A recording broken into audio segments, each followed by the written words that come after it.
नक्सलवाद बस्तर और देश के बहुत सारे हिस्सों से लगभग खत्म हो गया है और जिसकी घोषणा सरकार कर चुकी है।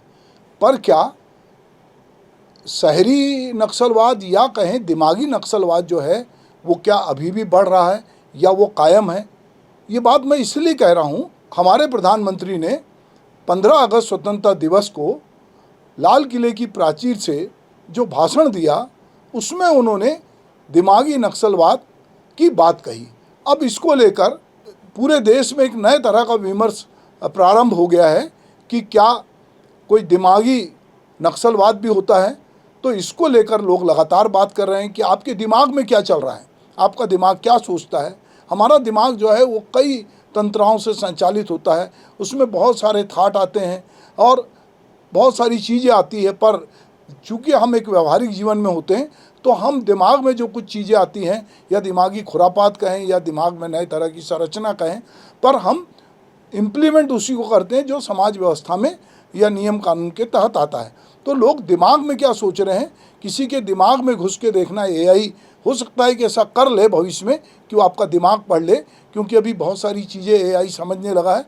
या आपके पास जो सॉफ्टवेयर है, जो मोबाइल है, जब आप कोई चीज़ सर्च करते हैं तो मालूम पड़ता है कि बार बार वही चीज़ें आपको उसके नोटिफिकेशन आने लगे। तो हो सकता है कि वो आपके दिमाग को कल पढ़ ले, पर अभी किसी के दिमाग में क्या हो रहा है ये जानना बड़ा मुश्किल है। पर चूँकि प्रधानमंत्री का भाषण जो है हमेशा एक विशेष महत्व रखता है 15 अगस्त में, देश के लोग ना केवल उसको सुनते हैं बल्कि उसको शब्दों को भी याद रखते हैं। तो इस बार भाषण तो बहुत लंबा था, पर उसमें एक शब्द सबसे ज़्यादा ट्रेंड हो रहा है और वो है दिमागी नक्सलवाद। रहने की जरूरत है। वर्षों तक देश की सत्ता में माओवादी सोच के लोग गलियारों में अपनी जगह बना करके बैठे थे। सरकारी कमेटियों में सलाहकार के रूप में भी ये माओवादी सोच ने नीतियों को प्रभावित किया था। मेरे प्यारे देशवासियों, जंगलों में हमें हथियारी नक्सलों का खात्मा बुलाने में, उस संकट से देश को मुक्त कराने में सफलता मिली है।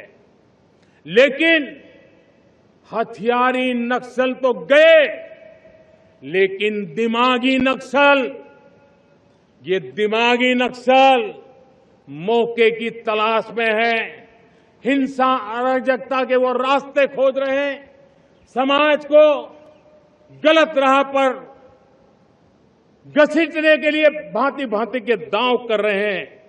इन दिमागी नक्सलियों को पहचानना होगा, इन दिमागी नक्सलियों को आइसोलेट करना होगा और राष्ट्र को विकसित राष्ट्र बनाने की मुख्य धारा की ओर देश की युवा पीढ़ी को जोड़ना होगा। तो दिमागी नक्सलवाद या सवाल करता दिमाग, क्योंकि दिमाग में मैं जैसा कहा कि बहुत सारे सवाल आते हैं और ये दिमागी जो नक्सलवाद है ये एक तरह जो भारत में अगर हम कहें कि जो जैसे ये दिमागी नक्सलवाद की बात प्रधानमंत्री ने कहा, एक जज साहब ने जो है सुप्रीम कोर्ट के काकरोच कहा था, उसके बाद काकरोच पार्टियां बन गई। इसी तरह हम देख रहे हैं कि किसी ने अभी सोशल मीडिया पर दिमागी नक्सलवाद पार्टी जैसा भी कुछ गठन करने की कोशिश की है। तो लोग कहीं ना कहीं जब सत्ता के शीर्ष पे बैठे या देश के सर्वोच्च स्थान पे बैठे व्यक्ति कुछ कहते हैं तो उसको लोग किस तरह से पिकअप करते हैं, और ये नया दौर है तो कहीं ना कहीं जब वो कहते हैं तो उसका एक असर होता है।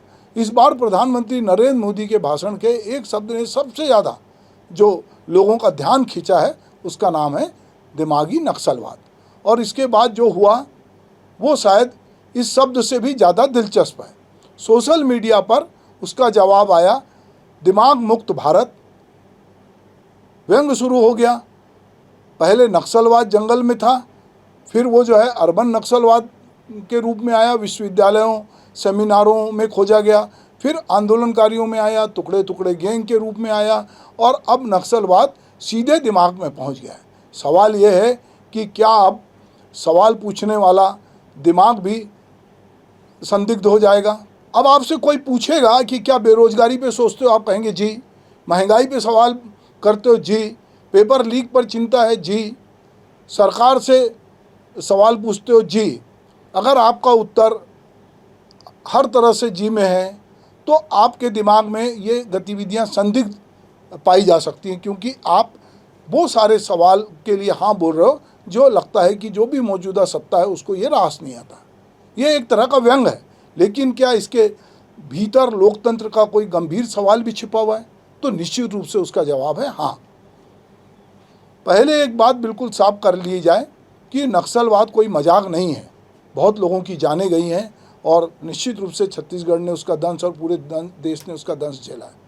हथियारबंद हिंसा, सुरक्षा बलों और नागरिकों पर हमला, लोकतांत्रिक व्यवस्था को बंदूक के जरिए चुनौती देना, सरकार को इससे सख्ती से निपटना चाहिए था और सरकार ने सख्ती से निपटा। और यही वजह है कि छत्तीसगढ़ को आज हम नक्सल मुक्त करने की और बस्तर को नक्सल मुक्त करने की बात बहुत गर्व से कह रहे हैं। नक्सलवाद और असहमति एक चीज़ नहीं है। सरकार से सवाल करना नक्सलवाद तो नहीं है, किसी नीति की आलोचना करना देश विरोध भी नहीं है, विश्वविद्यालयों में सरकार के फैसले पर बहस करना हिंसा भी नहीं है, पत्रकार का सवाल पूछना किसी प्रतिबंधित संगठन का समर्थन करना भी नहीं है, और नागरिक का यह पूछना कि सरकार आपने जो कहा था वो हुआ या ना हुआ या कितने दिन में आप करोगे, ये भी कोई आपत्तिजनक नहीं है, क्योंकि पार्टियां चुनाव घोषणा पत्र जारी करती हैं और कहती हैं कि हम ऐसा करेंगे, तो लोग पूछते हैं और ये पब्लिक है, इसको पूछने का अधिकार है, यही डेमोक्रेसी भी है। तो दरअसल आज राजनीति में एक नई भाषा विकसित हो रही है। विरोध के तर्क का जवाब देने की बजाय विरोध को एक नाम दे दीजिए। अब उसको नाम आप कहें कि वो अर्बन नक्सलवाद है, आंदोलनजीवी है, वो टुकड़े टुकड़े गैंग है, वो खान मार्केट गैंग है, और अब एक नया नाम आया है जो सोशल मीडिया पे ट्रेंड हो रहा है, दिमागी नक्सलवाद। दिमागी नक्सल नाम मिल गया तो बहस आसान हो गई। अब सवाल का जवाब देने की ज़रूरत नहीं है, सवाल पूछने वाले की पहचान तय कर दीजिए। लेकिन लोकतंत्र में सवाल यह नहीं होना चाहिए कि सवाल पूछने वाला कौन है, ये कोई भी हो सकता है। सवाल तो होना चाहिए, सवाल सही है या गलत ये भी एक इसका भी एनालिसिस हो जाएगा। अगर सवाल प्रायोजित है और आप जानबूझ के किसी को फंसाने के लिए पूछ रहे हैं तो ये भी दिखता है साफ साफ कि आप ऐसा क्यों कर रहे हैं, आप कहाँ से मोटिवेटेड हैं। तो ये लोकतंत्र है और राजनीति में प्रचार के बीच में एक फ़र्क है, ये लोग समझने लगे। गोदी मीडिया नाम ऐसे ही नहीं पड़ा है लोगों का, क्योंकि जब लोग प्रायोजित सवाल पूछते हैं तो लोग उसको गोदी मीडिया कहते हैं। कुछ समय पहले सर्वोच्च न्यायालय के मुख्य न्यायाधीश की काकरोच वाली टिप्पणी सोशल मीडिया पे चर्चा का विषय बनी। बाद में उन्होंने स्पष्ट भी किया कि टिप्पणी युवाओं के बारे में नहीं बल्कि फर्जी डिग्री के सहारे कानून के पेशे में आने वालों के संदर्भ में थी। लेकिन तब तक शब्द अदालत से निकलकर सोशल मीडिया में पहुंच चुका था। आज भी सोशल मीडिया जो है इतना पावरफुल है, और जो नई जनरेशन है जिसको हम जेन जी बोल रहे हैं, अल्फ़ा बोल रहे हैं, वो उसके हर के हाथ में मोबाइल है, और सोशल मीडिया ने उसको जो है एक प्रकार से इस शब्द को एक राजनीतिक जीवन दे दिया, और ये काकरोच जनता पार्टी जैसी व्यंग्यात्मक प्रतिक्रियाएं सामने आई। ये सिर्फ मजाक नहीं है, यह हमारे समय की नई संचार व्यवस्था की ताकत है, क्योंकि हर हाथ में मोबाइल है। नया बच्चा पुराने लोगों से ज़्यादा टेक्निक जानता है, ज़्यादा मीम बनाना जानता है, ज़्यादा रिएक्शन करता है और साफ साफ रिएक्शन कर रहा है। पहले नेता बोलते थे, अखबार अगले दिन उसका अर्थ बताते थे। आज नेता बोलता है, कुछ सेकंड बाद जनता जवाब देती है, वीडियो कटता है, मीम बनता है, हैशटैग बनता है, और फिर वही शब्द जो है कभी नारे में बदल जाता है, कभी ट्रेंडिंग हो जाता है, कभी वो राजनीतिक हथियार बन जाता है। एक नए तरह का एल्गोरिज्म उसमें आ जाता है और लोग ट्रेंडिंग शब्दों को ढूंढते हैं और वो बार बार ट्रेंड होता है। शब्द बोलने वाले के पास नहीं रहते। शब्द यही है कि 100 बका कहते थे लोग कि आपने यदि कुछ बोल दिया है तो वो तीर की तरह होता है जो कि आपके कमान से निकल गया शब्द। इसलिए सोच समझ के ऐसी वाणी बोलिए मन का आपा खोए, औरन को शीतल करे आप ही शीतल होए। तो ये नेताओं को इस समय सोच समझ के बोलने की ज़रूरत है, चाहे वो प्रधानमंत्री हों, मुख्यमंत्री हों, विपक्ष के नेता हों, न्यायाधीश हों, शीर्ष पद पे बैठे हुए लोग हों। जो जितना बड़ा है उसकी जिम्मेदारी उतनी है, और उसके बोले हुए शब्द को किस तरह से लोग सोशल मीडिया पे लेके जाते हैं, उससे किस तरह की बहस होती है, वो हम हमारे समय में देखते हैं। क्योंकि सत्ता की ताकत केवल कानून में नहीं होती, भाषा में भी होती है। जब सत्ता किसी व्यक्ति या समूह को कोई नाम देती है तो वो नाम सिर्फ भाषण में नहीं रहता, वह समाज में पहचान बन सकता है। और ये पहचान वाले लोग जब इकट्ठे होते हैं तो फिर एक नए तरह का कहना चाहिए कि नैरेटिव बनता है, और यही इसका खतरा है। अगर दिमागी नक्सल का अर्थ हथियारबंद नक्सलवाद की वैचारिक मदद करने वालों से है तो उसकी स्पष्ट परिभाषा होनी चाहिए, क्योंकि अगर ऐसे लोगों को कोई मदद कर रहा है तो निश्चित रूप से वो देशद्रोह का काम कर रहा है। लेकिन अगर सरकार की आलोचना करने वाला हर नागरिक, हर छात्र, हर पत्रकार, हर आंदोलनकारी इस शब्द की चपेट में आने लगे तो फिर ये शब्द जो है इसके व्यापक अर्थ होंगे, तो फिर सवाल नक्सलवाद का नहीं रहेगा, ये सवाल उससे कहीं आगे चला जाएगा। और ये सवाल जो है लोकतंत्र की सीमा का भी हो जाएगा कि आप क्या लोकतंत्र की सीमाएं तय कर रहे हैं। क्या सोशल मीडिया को व्यंग जो उस पर चल रहा है उसमें एक बात बहुत दिलचस्प जो सामने देखने आ रही है वो ये बात है कि कहा जा रहा है कि सरकार कहेगी जीडीपी बढ़ रही है, दिमाग पूछेगा प्रति व्यक्ति आय कितनी बढ़ी, फिर उसके बाद सवाल जो है एक्सप्रेसवे दिखाएगी, दिमाग पूछेगा कि गांव की सड़क कब बनेगी, तो दिमाग उसके बाद एक काउंटर क्वेश्चन करेगा। 5 ट्रिलियन डॉलर का सपना दिखेगा, दिमाग पूछेगा नौकरी कितनी मिली। तो ये यूथ है आज का, जो जेन जी है, वो ज़मीन पे क्या हो रहा है वो जानना चाहता है। अगर आप इसको अमृतकाल अगर कहेंगे तो दिमाग पूछेगा अमृत किसके हिस्से में आया। मतलब बहुत सारी चीज़ें जो ज़मीनी सच्चाई है और जो नारे हो रहे हैं, तो कहीं ना कहीं दिमाग उससे अपने को कनेक्ट करेगा और वो सवाल करेगा। लोकतंत्र की सबसे बड़ी खूबी भी यही है कि एक आदमी पूछता है क्यों, दूसरा पूछता है कितना, तीसरा पूछता है किसके पैसे से, चौथा पूछता है हिसाब कहाँ है, और यहीं से लोकतंत्र शुरू होता है। सवाल अपने समय की दिक्कतों से साहित्यकार पूछता है, कवि पूछता है, जो चिंतक है वो पूछता है, आम नागरिक भी पूछते हैं। और कोई ये सवाल पूछना कि हमारे यहाँ कोई नई बात नहीं है, ये सवाल बहुत सारे लोग पूछते हैं। मुझे धूमिल की एक कविता याद आती है, एक आदमी रोटी बेलता है, एक आदमी रोटी खाता है, एक तीसरा आदमी भी है जो ना रोटी बेलता है ना रोटी खाता है, वो सिर्फ रोटी से खेलता है। मैं पूछता हूँ ये तीसरा आदमी कौन है, मेरे देश की संसद मौन है। दरअसल ये सवाल धूमिल जैसे कवि जो हैं वो संसद से करते हैं। और यही एक दूसरा कवि है सलभ श्री राम सिंह, वो एक और कविता लिखते हैं। वो कहते हैं कि नफस नफस कदम कदम बस एक फिक्र दम बदम, घिरे हैं हम सवाल से हमें जवाब चाहिए, जवाब दर सवाल है कि इनकलाब चाहिए। जिंदाबाद इनकलाब जहां वाम के खिलाफ साजिशों में शान हो, जहां पे बेगुनाह हाथ धो रहे हों जान से, जहां पे लफ्ज़ अमन एक खौफनाक राज हो, जहां कबूतरों का एक सरफरस्त बाज हो, वहाँ न चुप रहेंगे हम, कहेंगे हाँ कहेंगे हम, हमारा हक हमें जनाब चाहिए, जवाब दर सवाल है कि इनकलाब चाहिए। तो ये दरअसल कोई भी समय हो, किसी भी समय, अगर हम जब से मनुष्य में की चेतना का विकास हुआ, उसका दिमाग जब बढ़ा है, तो उसने सवाल किया है।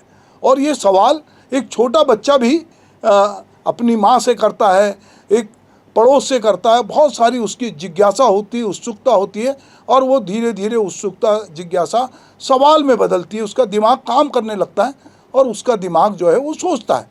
अब उसका दिमाग अगर अपने आसपास बहुत सारी विसंगतियों को देखेगा, बहुत सारे ऐसे वादों को देखेगा जो वादे उसको लगता है पूरे नहीं हुए या उसके समय की समस्या है, तो उसका दिमाग निश्चित रूप से सवाल करेगा। अब ये दिमाग जो सवाल कर रहा है, आप उसको किस कैटेगरी में रखोगे ये आपको तय करना है, पर हकीकत ये है कि दिमाग है तो सवाल करेगा, वरना तो लोग जो है दिमाग से अधिक काम ही नहीं करेंगे और वो सोचेंगे कि सारे जवाब जो है वो अपने आप आ जाएंगे। तो ऐसा नहीं होने वाला है। इसीलिए इस समय जो यूथ है वो सवाल भी कर रहा है, और वो एक एक चीज़ अगर कहीं से भी कोई शब्द बोला जा रहा है तो उसको वो कैच भी कर रहा है और उस पर रिएक्शन भी दे रहा है। तो ये प्रधानमंत्री जी के भाषण में बहुत सारी अच्छी बात थी, जिस पे मैंने अलग से एक पूरी संपादकीय लिखी। पर मुझे लगता है कि अब चूंकि एक शब्द है जिसको लेकर सबसे ज़्यादा चर्चा हो रही है, तो उसकी बात भी की जानी चाहिए। यदि आप सवाल करना बंद कर देंगे तो सरकार चल सकती है, व्यवस्था चल सकती है, प्रचार चल सकता है, लेकिन लोकतंत्र भीतर से सूखने लगेगा, खोखला होने लगेगा। भारत की आज़ादी का अर्थ केवल इतना नहीं था कि अंग्रेज चले गए। आज़ादी का अर्थ यह भी था कि नागरिक अपने विवेक से सोच सकें, सवाल कर सकें, असहमति जता सकें और अपने ही शासन की आलोचना कर सकें। तो यदि ये आलोचना करने नहीं मिलेगी तो दुष्यंत कुमार जैसे शायर ने भी पहले लिखा था कि ये मत कहो बादलों में कोहरा घना है, ये किसी की व्यक्तिगत आलोचना है। सरकारें कोई भी हों, उनको आलोचना पसंद नहीं आती है। इसके पहले की भी सरकारों को आलोचना पसंद नहीं आई थी और उन्होंने सारे मीडिया का मुंह बंद करने की कोशिश की थी। तो सरकार की आलोचना को राष्ट्र की आलोचना समझना लोकतंत्र के लिए सबसे खतरनाक और सरलीकरण होगा। अगर असहमति की कोई जगह नहीं बचेगी तो लोग किस तरह से बात करेंगे? यह सवाल केवल सरकार से नहीं, विपक्ष से भी है, मीडिया से भी है, विश्वविद्यालयों से भी है और हम जैसे नागरिकों से भी है कि क्या हम केवल वही सुनना चाहते हैं जिससे हम सहमत हों? क्या हम सोशल मीडिया में हमें अपनी अपनी विचारधारा के छोटे छोटे कमरों को बंद नहीं कर देना चाहिए? क्या हम एक दूसरे के पक्ष को सुनने की क्षमता खोते जा रहे हैं? मंडन मिश्र की शास्त्रार्थ की जो परंपरा थी, क्या वो विलुप्त होती जा रही है? क्योंकि लोकतंत्र सिर्फ अपनी बात कहने की आज़ादी नहीं देता, दूसरों की असहमति सुनने की क्षमता ही लोकतंत्र है। तो ये मुझे लगता है कि जो भी किसी भी मंच से बोल रहे हों, चाहे वो प्रधानमंत्री हो या देश के सर्वोच्च न्यायाधीश हो या कोई भी महत्वपूर्ण हो, चाहे वो विपक्ष में बैठा नेता ही क्यों ना हो, सबकी अपनी अपनी जिम्मेदारी है कि वो ऐसे शब्द ना बोले। इस समय जिस समय की पूरी युवा पीढ़ी और जो जेन जी है या अल्फ़ा है, जो एक एक चीज़ सोशल मीडिया पे देख रहा है, आपकी बॉडी लैंग्वेज देख रहा है, आपके एटीट्यूड को देख रहा है और वो विद इन ए सेकेंड सारी चीज़ें आपकी जनता के बीच में सोशल मीडिया के जरिए ले जाता है। तो वो दिमागी नक्सल कौन है, ये सबसे बड़ा सवाल है। क्या लोकतंत्र में दिमाग से सोचना अपराध हो सकता है? लोग इस तरह की बातचीत कर रहे हैं। भारत को दिमाग मुक्त भारत की ज़रूरत नहीं है। भारत को चाहिए दिमागदार भारत, ऐसा भारत जहाँ बंदूक के नक्सलवाद के लिए कोई जगह ना हो, लेकिन सवाल पूछने वाले नागरिक के लिए पूरी जगह होनी चाहिए। क्योंकि वो जब दिमाग होगा, वही हमारा ब्रेन पूरी दुनिया में जाना जाता है कि भारतीयों का ब्रेन बहुत अच्छा है, इसलिए भारतीय बहुत जगह काम करते हैं। जहाँ हिंसा को हम अस्वीकार करें लेकिन असहमति को नहीं, जहाँ सरकार की उपलब्धियों की तारीफ हो लेकिन कमियों का भी हिसाब मांगा जाए, जहाँ प्रधानमंत्री के शब्दों का सम्मान हो लेकिन नागरिक उन शब्दों पर अपनी राय रखने की आज़ादी रखें। क्योंकि लोकतंत्र में नागरिक का सिर झुकाया तो जा सकता है लेकिन उसका दिमाग स्वतंत्र रहना चाहिए। शायद यही आज़ादी का सबसे बड़ा अर्थ है और लोग इसी तरह की आज़ादी चाहते भी थे और यही आज़ादी हमारा संविधान भी हमको देता है, पर उसकी अपनी मर्यादा है। तो असहमति ज़रूर हो, पर वो बहुत शालीन भी हो और दिमाग में जो सवाल उठ रहे हैं वो पूछे जाएं, पर उनकी अपनी एक भाषा हो, उनकी एक मर्यादा हो। क्योंकि आप किससे पूछ रहे हो ये भी बहुत महत्वपूर्ण है। नमस्कार।